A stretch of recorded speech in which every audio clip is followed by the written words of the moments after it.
Hello, my treasures. It's time to yell from the rooftops of how good a Deathrattle Hunter feels after the recent balancing changes, including one to Nathanos, which is finally a great payoff for the deck. This card now works in combination with some of the very powerful Deathrattles that we've been seeing printed over the last previous few sets that it didn't work with before, such as Bovine Skeleton or Frost Wing, which will allow you to get a lot of advantage out of the hand buffing cards that Hunter has access to overwhelm your opponent with a bunch of really cheap minions that are buffed up to absurd heights. Alright, now for the Mulligan guide. A few key cards to look out for. Awakening Tremors allows you to get a lot of advantage off of Messenger Buzzard, which is also a very important card to keep in your opening hand.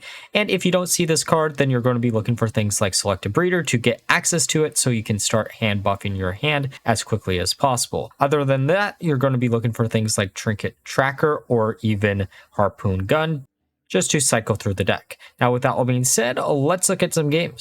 Okay, time for a game against Priest. Let's see what they have in store for us. Selective Breeder in the opener isn't bad. Bestial Madness is probably the worst card in the starter, but honestly, we could easily go with it. We might actually just keep everything here. There's no real reason not to, because Bestial Madness we can even still use early on just to buff everything else up. Yeah, let's go with that. This hand doesn't look that awful. Okay, there's Nathanos. Definitely not a card that I wanted to see this early, but it is what it is.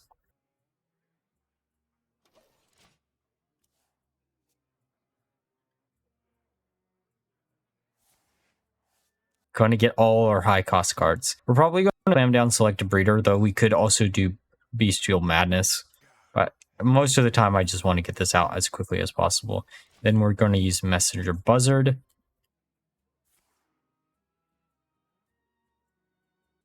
Ooh, actually, that is a good card. Though we do have... Okay, so there's a few things to look out for with this deck in particular. If we see Yelling Yodeler at the bottom, we might actually just want to grab it, but we're going to go for Selective Breeder. I know we don't get the discount on the Hauled Hound, but, you know, it shouldn't really matter too much. Oh, they're actually running Doomsayer.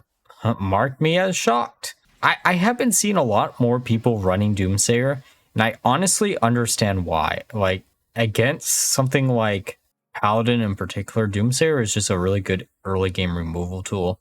Not necessarily what I want to do, but, you know, or use, I should say. All right, let's grab this second Harpoon Gun. Then we can grab the Hauled Hound next turn. Perfect. Bovine is great. There's Flash Heal. Probably going to slam down the weapon and then use Selected Breeder. Though we could also see what we get off of Selected Breeder first, but going for the Messenger Buzzard. Hopefully they don't have a AoE or something to silence it. It is Priest, they could.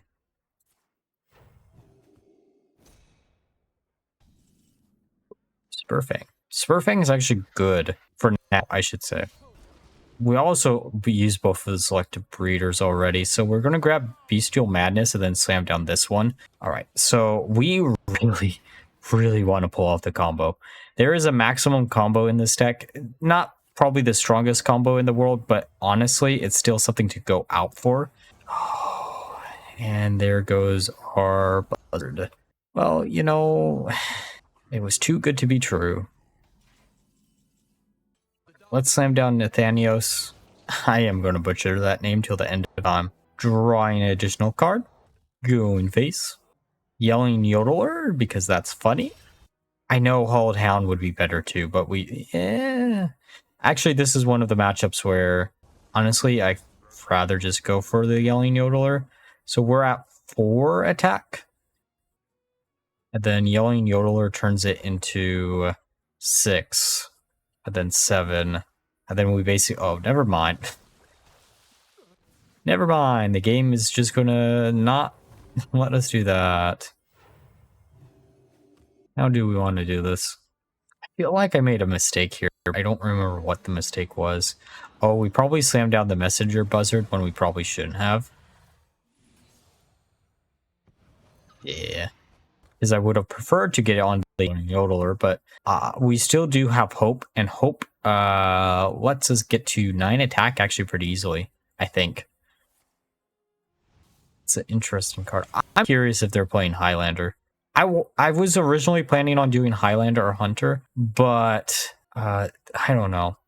I was torn between doing a Highlander version of this hand buff list or doing the version that I ended up doing. And I'm happy with I picked this version instead of the other. Feels a little bit more unique, which is weird to say.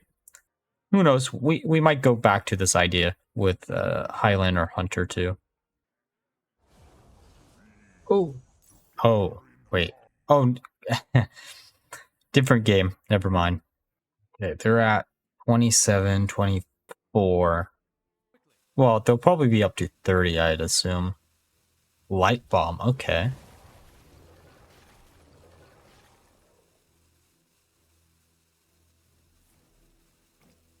Okay. Okay, come on. Okay, they pass it to us. They're at 29. Come on, come on, come on. Something cool. Okay. Okay, so we attack. They're down to 22. Come on, crush. 50-50. Let's go. We did it. Maximum damage. Let's go. Crushing them out of the game. Could have kept Spurfang in hand there. Because if we kept it in hand, then we would have been... once we got the buffs rolling, we could get them buffed up really high. Really, the replay that I'm really looking for... Yeah.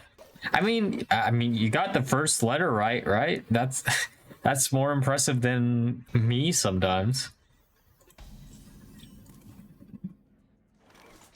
Calm down. But yeah, the replay we're really looking for is getting Spurfang buffed up to 9 attack, getting a crush, and then slamming down Yelling Yodeler, or getting 2 more crushes off of it. The RNG there would be huge, but it's a 50-50 shot. So it actually isn't as big as you'd expect it to be. Like, either you get it or you don't get it. Now, actually, no, that would straight up win you the game most of the time. Because each crush is, what, 8 damage for free? So you'd have 24 points of damage, and given the fact that this is an aggro deck, you're probably finishing off your opponent, if that's the case.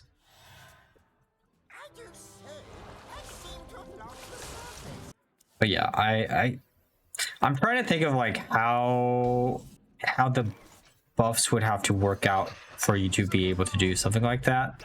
Because Spurfang is at 3 attack originally, so you need 3 of these, 2 hits of this, and then a beast. Actually, that's a lot easier than I expected it to be, because you really only have to hit a spare copy of this. I expected maybe having to hit like 4 additional copies of this, which would be insane. But actually thinking about it, not that hard to do.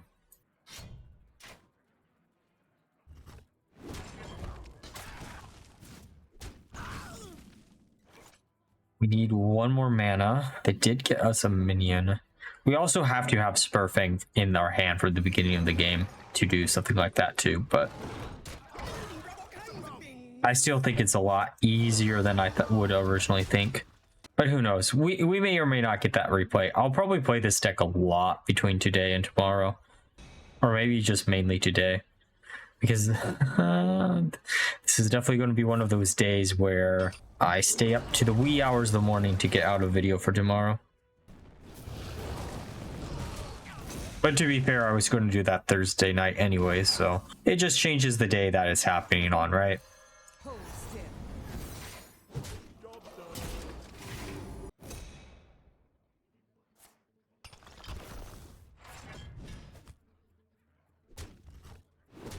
But I will say, like, this... Oh, thank you, game. Give me. Oh. That... Oh, feels so nice. So nice. This game... I know this is Control Warrior. Yeah. I mean, here's the thing. Like, even... I have a few games that I did off stream. That would be really good to use. The underlying issue I'm going to run into in the long run is this deck is aggro, so the games are like short, but it's still fine. Like, it doesn't matter too much if they're short. It just means adding another game to the the list. And we haven't used any of the Yelling Yodelers yet either. And we're already at 5 attack. We also do know we don't want to overbuff Spurfang because it just cancels his Deathrattle out. Though Odin isn't necessarily something I want to face. Funniest thing is, as long as they don't have a way to get straight up lethal. And I don't think we have any more beasts in the deck is the other thing right here. Do we? Oh no, we have 1 beast left in deck. Nice thing about these death rattles though, even if there is no beast that you draw into, it still gives your hand the buff.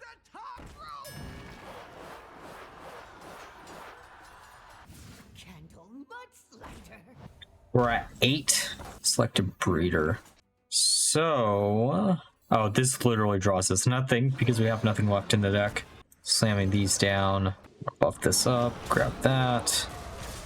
All right, we have 10 cards left in deck, so a 1 in 5 chance of getting what we want, but we also have to hit Bestial Madness once. Like that's the 2 win conditions here that we need to hit.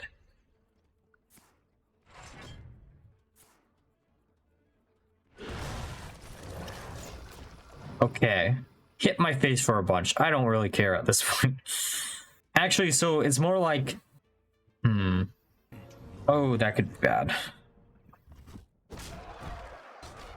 Oh, that actually isn't as bad as I expected. Oh, because we slammed this, and I really don't want to slam this down now, but I think that's the only way we stay in the game, and then just hope they don't have any other answers. 9 cards left. We can use Agrimar next turn to either draw or put a taunt on between us every turn. Probably going to do the taunt wall. Come on. Game 1 in... Okay, there's the Yelling Yodeler. But we need the... Oh. What are the chances we actually lose if I don't? They'd have to gain so much armor. I'm going to instantly regret this. Come on, game. Oh, there we go. And now we just use this and hope we generate 3 crushes next turn. It would be ironic if the deck or the game where I was like, yeah, I really want to pull off this clip is the one where we managed to pull off the clip. Okay, game. Crush. That's not crush. Crush. That's not crush. That's 1.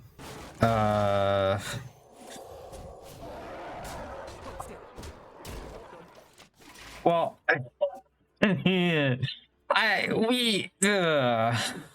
that's probably the closest I'm going to get. The worrying thing is we legit don't have an answer if they clear out our board.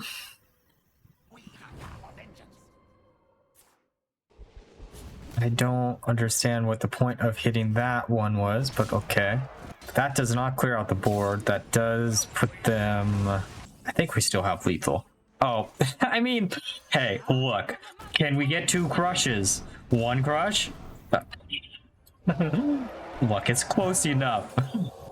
Too bad the other game that I had that was really good was already Warrior, but you know, whatever.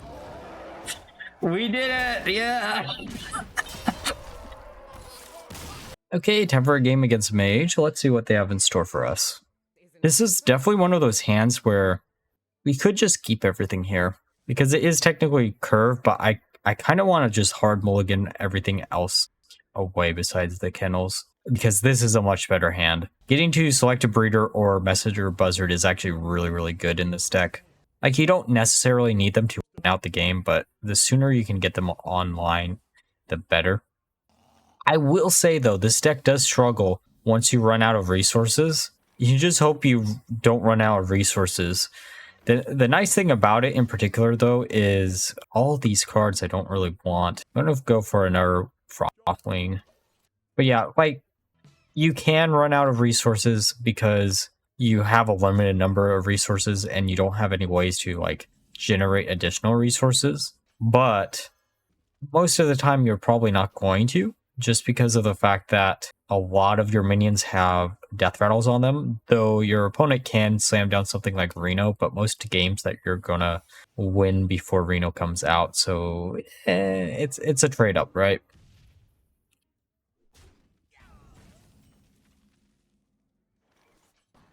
Slamming that down. Then next turn we can buff it up with the kennel. The nice thing is the death rattle only looks at the attack, not the HP of what it is.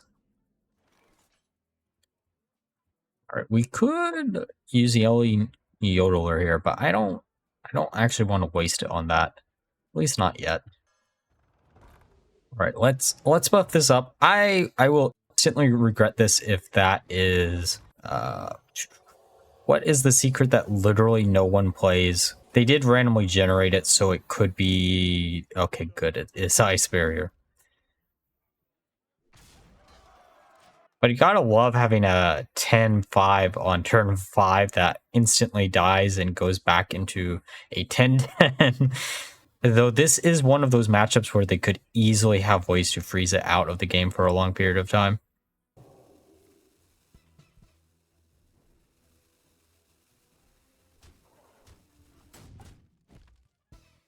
They actually left it unfrozen. Okay, this might be one of those cases where we... The smart thing would have... missed.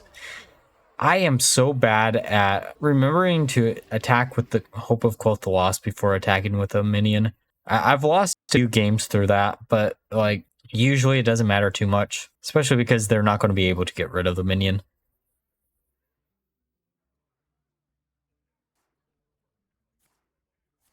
Without a freeze. I want to do something with like freeze mage. There's a few like mage lists that I have. Oh, out of all the weapons to destroy, that is not the one that I want to see them destroy.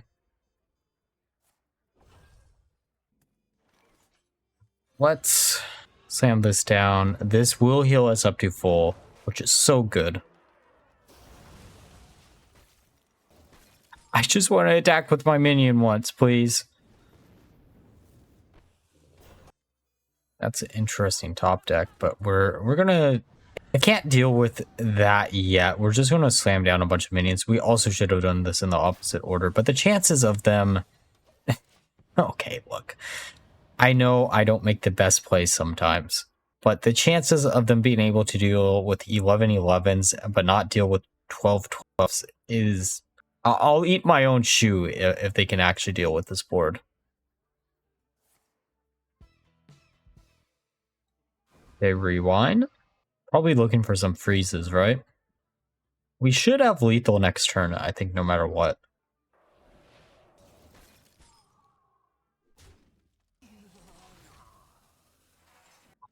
All right, so let's slam this down. This is probably a little bit overkill, but you know, it is GG. All right, now that we're through the games, let's discuss my final thoughts of the deck. So, across the 40 games I played with the deck, I had a 60% win rate, which was actually insane. I was shocked by the hand buffing capabilities of this deck and the ability to cycle through this deck as quickly as it can. The fact that you can copy Buzzard in so many different ways, allowing you to get access to a lot of the minions within your deck and overwhelm your opponent with a bunch of really cheap minions, felt incredibly strong. And not to mention, Nathanos felt really good in this deck too, because he could serve as an additional copy of either Spurfang or Messenger Buzzard in order to buff up the Spurfang in your hand. Overall, this deck was really fun to play and is an easy recommendation for you all to try out, especially for day 1. And now with that all being said, if you enjoyed the video, please like, comment, and subscribe. Until next time, bye bye.